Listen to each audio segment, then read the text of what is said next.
is going to be a wild program. We're going to go into areas tonight that we don't go into nearly often enough, and we talk about it. In fact, when I look at the internet as the beast that it is, one of the most common terms I see coming up in alternative media posts and essays and stories is MK Ultra. He's MK Ultra. She's MK Ultra. It's an MK Ultra program. Well, okay, at least people are thinking on the right side of the picket fence. The truth of the matter is, MK Ultra is ancient. It's ancient history.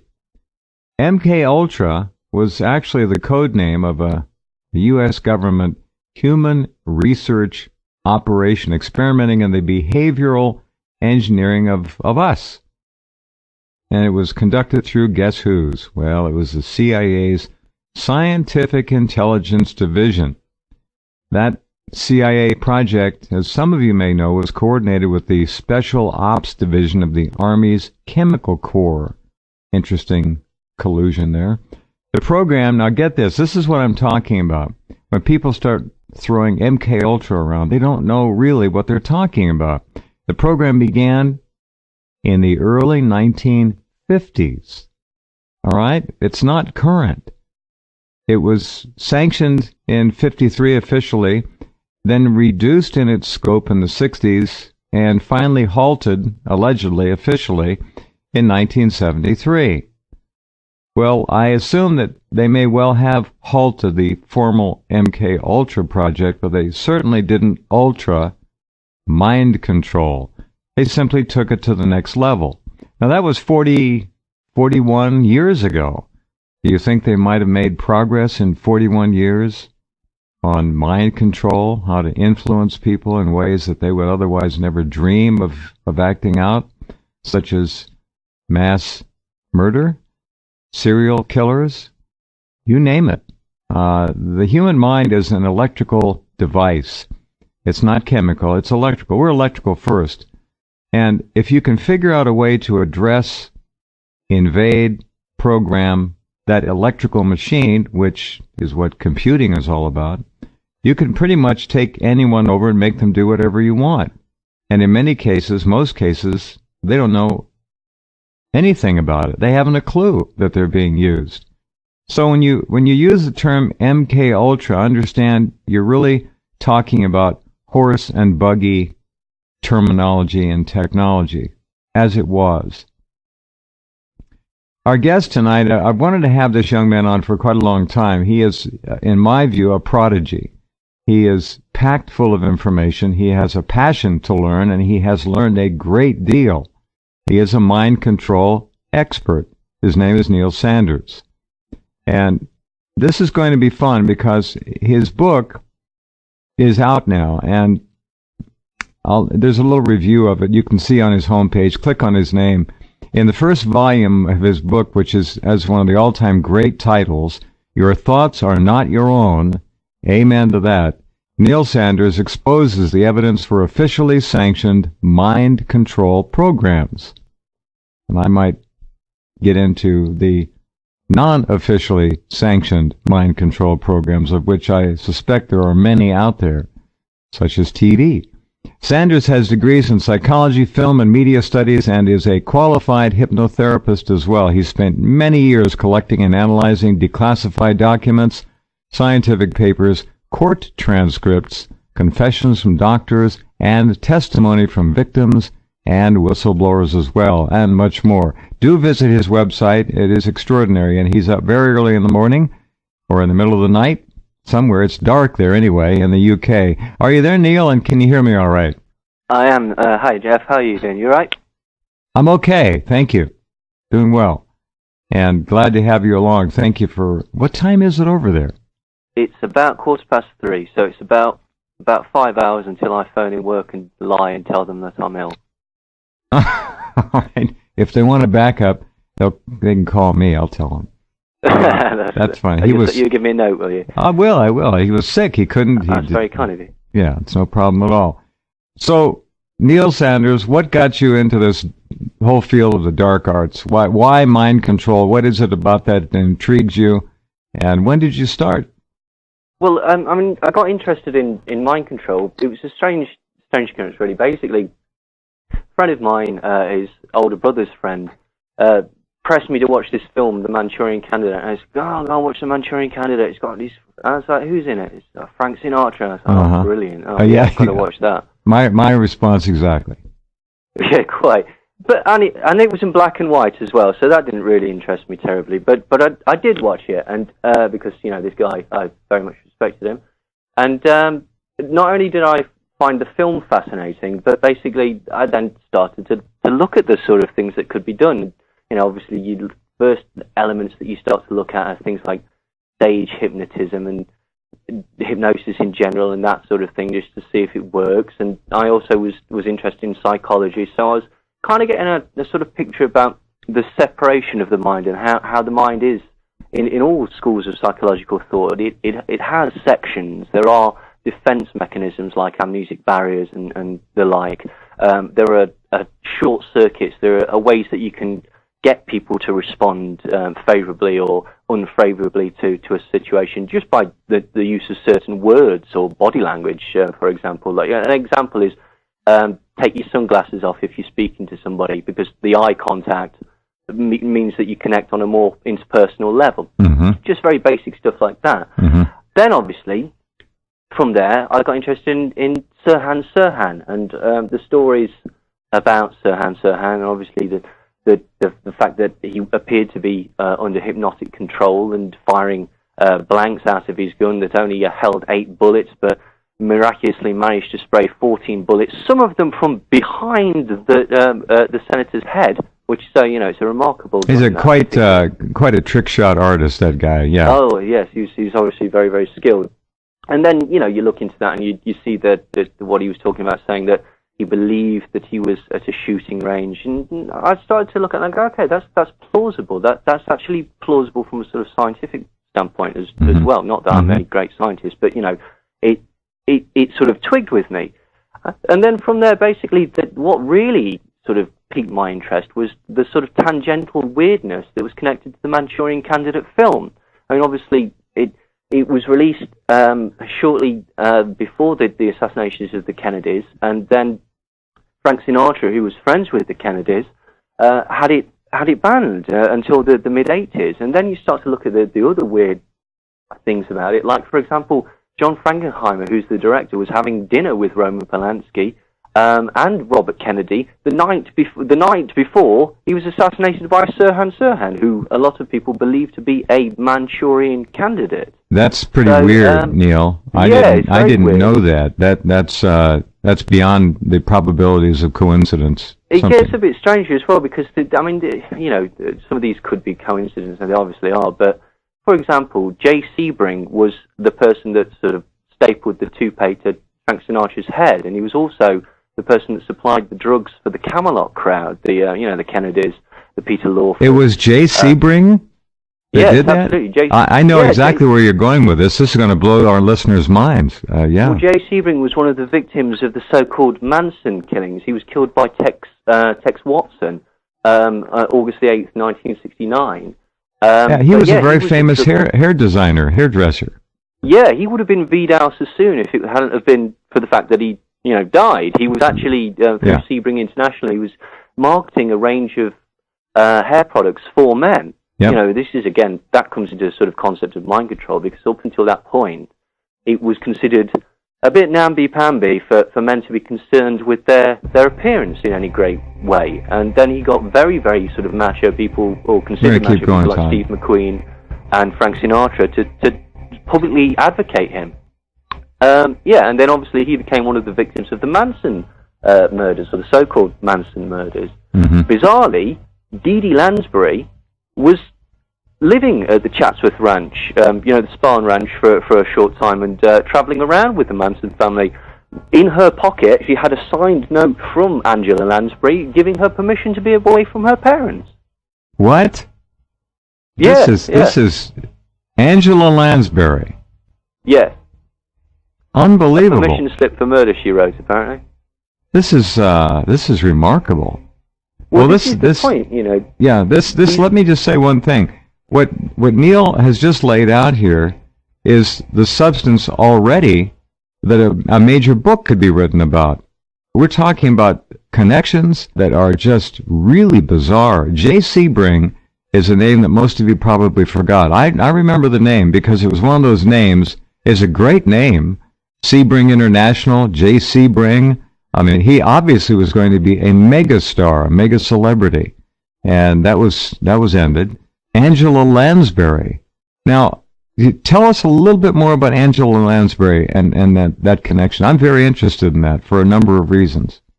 Well, I mean, basically, that was it, really. Her daughter wanted to go and hang out with this bunch of hippies that she met at the Chatsworth, the Spartan Ranch, which was an ex-movie ranch, sure, where people like Ronald Reagan. Here's an interesting one as well. The gun that was used to kill Jay Sebring was stolen. Well, it was given to a guy called Randy Starr, who was a stunt man on a film, and it was given to him by a young cowboy, a young actor playing a cowboy who went by the name of Ronald Reagan.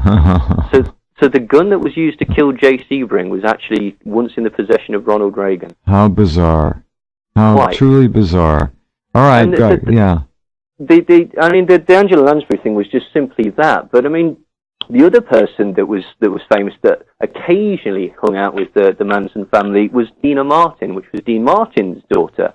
She was actually the person that introduced Nancy Pittman to the group. Nancy Pittman was also known as Brenda McCann, and she was considered one of the sort of more hardcore. The whole Manson thing's a bit of a misnomer anyway. But she was considered one of the sort of hardcore members of the Klan. So, these sort of brushes with celebrity happened. The strange thing was the other strange connection to MK Ultra was that Roman Polanski, who was obviously the husband of Sharon Tate, who was killed in the Tate murders, obviously, he was in London at the time trying to get together a film called Day of the Dolphins.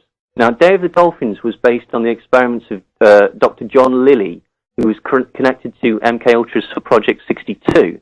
And specifically what John Lilly was doing, I mean, John Lilly did a lot of things. He actually mapped the pleasure and pain centers of the brain. He was one of the first people to do this, and therefore proved that by electrical stimulation, you could manipulate people to do things by either making them feel intense pleasure or intense pain.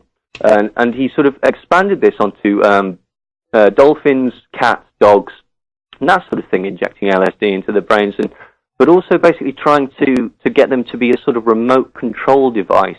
Those, we actually still have them. We have dolphins that have got like nuclear warheads attached to them, and occasionally they sort of go astray, and so they're sort of floating around like some sort of terrifying but awful Bond villain.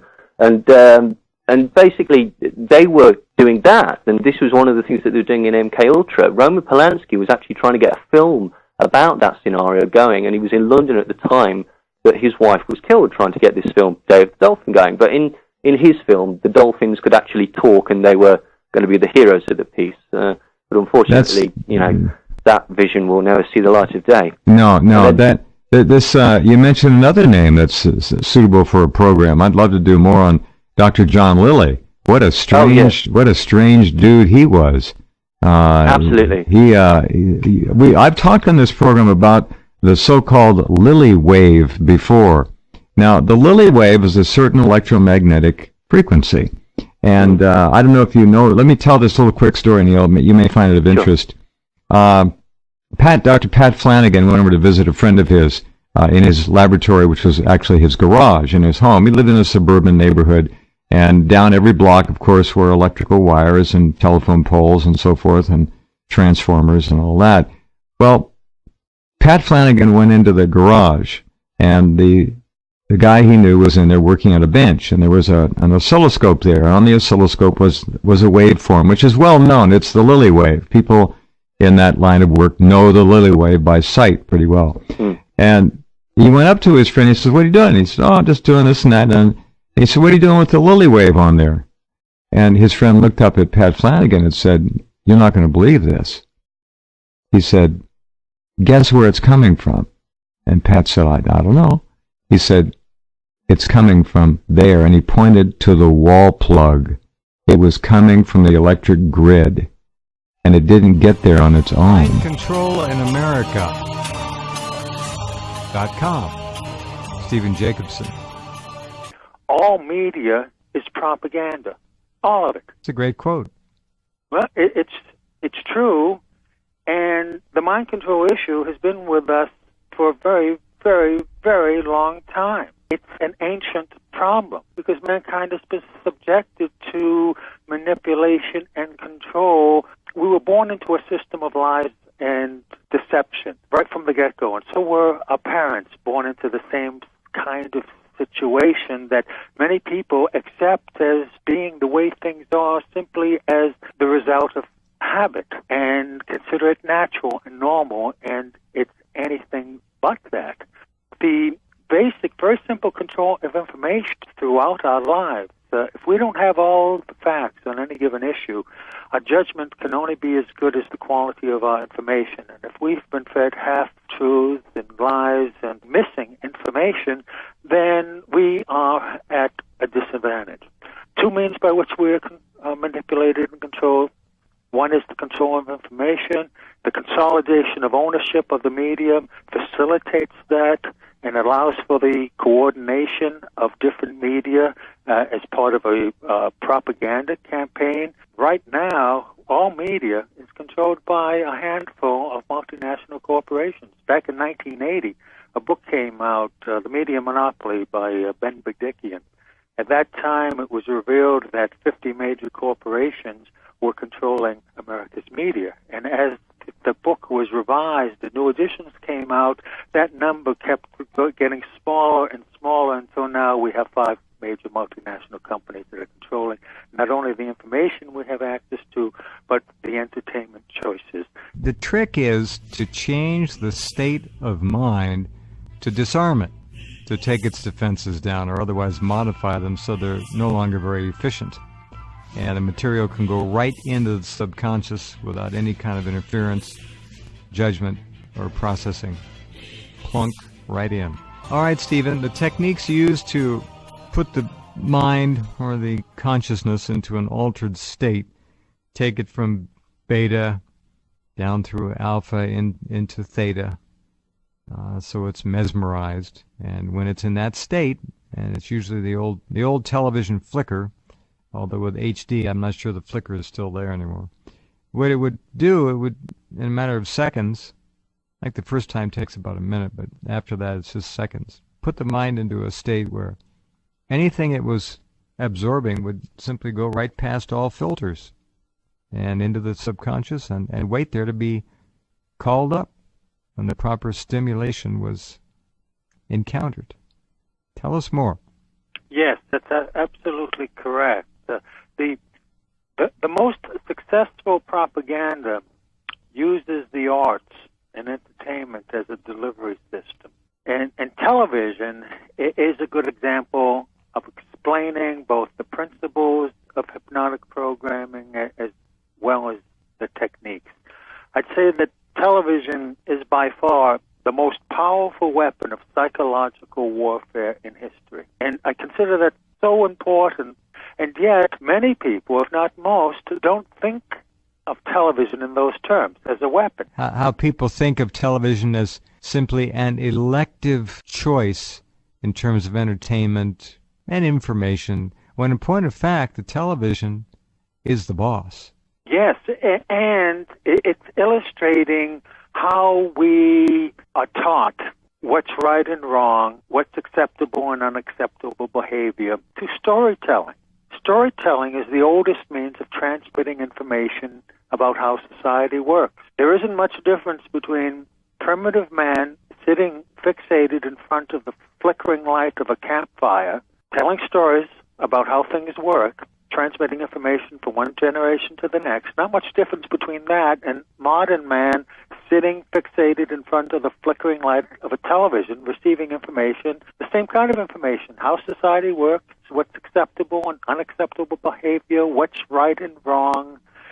The first order of business for a propagandist or an advertiser is to create the circumstances that are going to induce a state of mind that is most favorable to the reception of their message. That state of mind is the hypnotic state of mind. The state of mind, natural. We go in and out of it throughout the day. It's a twilight state of mind in which there is no conscious mental activity going on. The mind is a blank slate, and it is in this state of mind where we are highly suggestible and more vulnerable to manipulation than at any other time. Television induces this state of mind in the viewer naturally and automatically because of the nature of the medium. And we can even catch ourselves when we're in front of a TV going into that state of losing all sense of time and place. We're simply there. We're soaking up information like a sponge. The television is literally plugging into our nervous system. It's a literal interfacing of the electronic media with our nervous system. Back in the late 1990s, 700 children had to be hospitalized in response to watching a TV cartoon. This happened in Japan. Japan, yep, I remember. The cartoon was the highly popular Pokemon. The press all over the world reported on this incident. What happened was that strobing flashes of light pulsated from the eyes of one of the cartoon characters, and this caused epileptic-like seizures. Hold on, Stephen. Hold on, would you please? We have to pause right there. We'll come back. Stephen. Okay, we're talking to you about things that control you, not necessarily through conversation or the auditory vector, but through the eyes. And then the ears second, but it's the eyes that tend to lead you. Although music is quite compelling in its own cadences as well.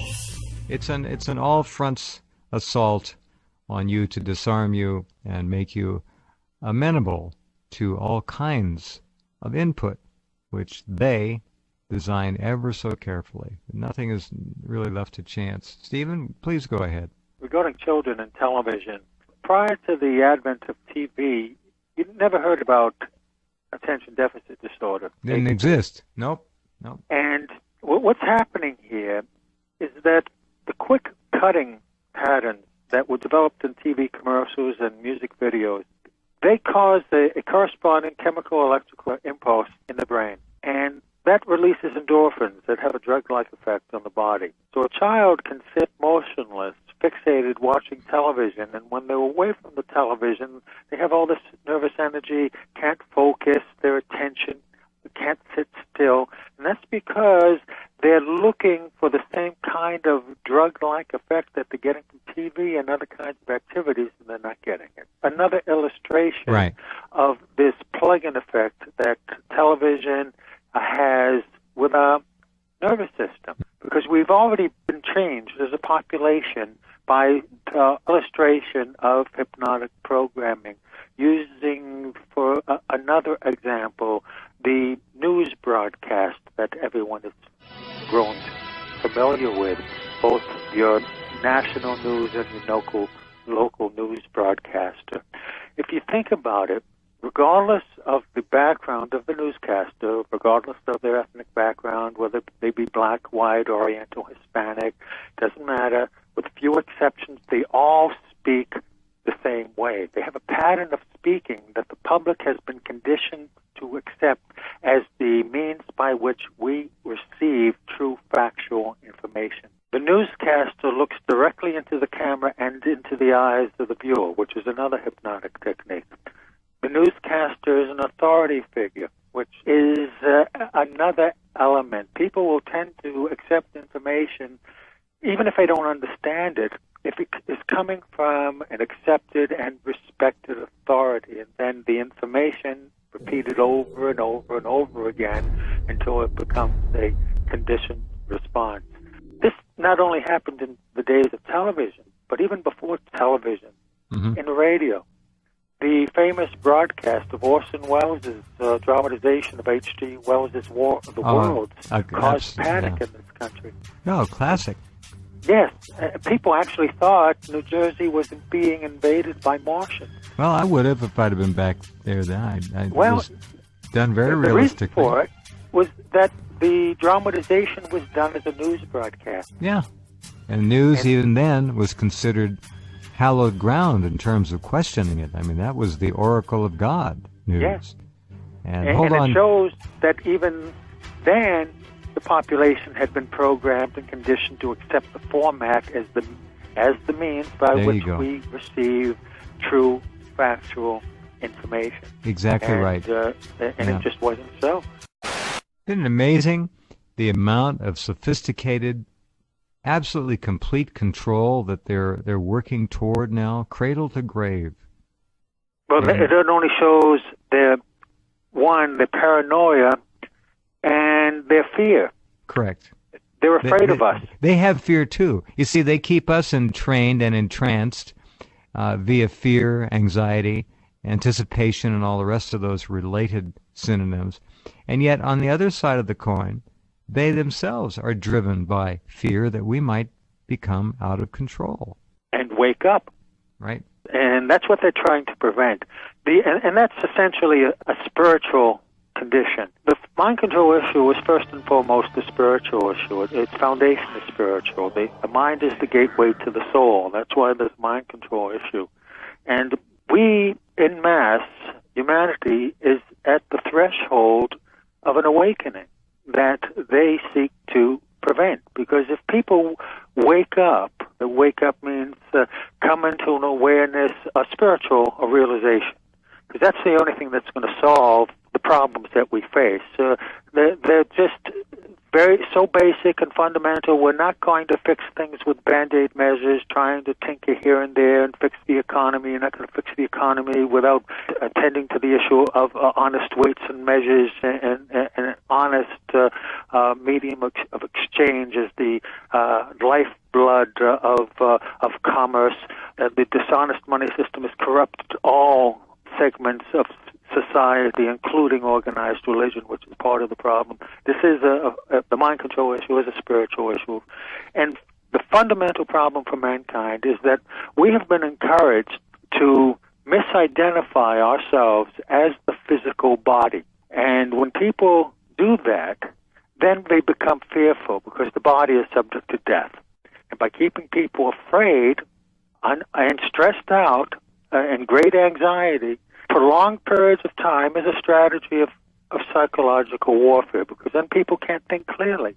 Add to this the manipulation of economic factors, and you have a twin pincer movement where the population is literally being squeezed. The nation is suffering from the effects of a scientifically induced nervous breakdown. That's what we're seeing all around us. We are the first media generation that caused a psychological standardization that later was fragmented, and so that different groups can be spoken to individually and programmed individually. The real issue, it's a spiritual issue. Spiritual consciousness is the only solution to the problems and suffering of material existence. And it's on that platform where we have our power, because it requires us to look within for the answers, and that's the only way we're going to find them. We've been conditioned to look outside of ourselves for the answers and to use our mind in an analytical way to think our way out of a problem. Right. Thinking got us into this mess. It sure did. And the quality of our thinking has to change. We haven't been taught how to think. We've been taught what to think. And God forbid that we learn how to think, because that's what these guys are afraid of. There are more of us than there are of them, and the only way they can control and manipulate the large masses is through illusion and deception. And it's like the Wizard of Oz behind the curtain. Exactly. And the cultivation of this anxiety and fear is astoundingly profitable. Look at the psychopharmacological maniacs at work coming up with these fluoride-based drugs, SSRIs, all kinds of psychotropic medications, which literally, if the television and the lifestyle and the peer pressure and the media and the self-absorption and the narcissism of the physical body doesn't do it, these drugs will. And they'll seal the individual permanently into a crypt of morose behavior and absolute obedience to a paradigm that is antithetical to human life as it used to be.